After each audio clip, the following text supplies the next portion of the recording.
Šta kaže kompjuterski serviser kada odnesete kompjuter kod njega? Znate šta, ovaj kompjuter nije loš, jedino što ne radi. Sada ćemo čuti šta pešak kaže kad čuje nekog vozača da trubi. Sad ću ti nabijem tu trubu, pa će da sviraš ko fabrička sirena. Sada ćemo čuti šta peva iskusni metalac kada ga ostavi devojka. Kad sam bio mlad metalac ja, s drugim si se tada karala, nogama im kite drkala. Šta kaže otac sinu za volanom koji vozi sporo? Gaz, gaz, gaz, gaz, gaz, gaz. Kako peva pijani Nemac? Du bist meine Schatz, meine schönste Blume. Sada ćemo čuti kako ljudi tuguju za prošlim vremenima.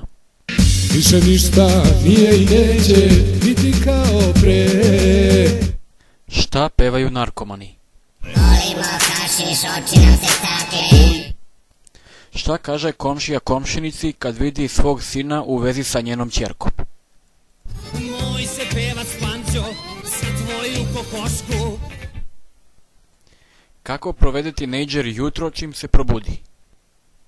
I svako jutro sa petlovima prvim, ja volim uvatim kobas da izdrvim. Šta kaže alkoholičar u kafani koji želi da prestane da pije? Moram prestanem da kejam, ja ću prestanem da pijem. Nakon 1 sekunde. Sada ćemo saznati šta su političari rekli Mlađanu Dinkiću čim je podneo ostavku. Dobro je, mlađe, dobro je. Ajde sad uzmi malo trubiću, ajde. Sad ćemo čuti šta kaže amater sportista kad ne može više da vežba. Gore dole, mene leđa bole. Šta poručuje radiotelevizija Srbije građanima Srbije? Nememo neki ovo, da svaki vremenju, koji ne plaća preplatu, će da gleda smenju. A građani Srbije odgovore. Svako večer kričkom, TV ću da gledam, kaki mi je program, nikim da im ne dam. Šta prvo kaže osoba u toku razgovora za posao? A sad moja autobiografska kompozicija, jo!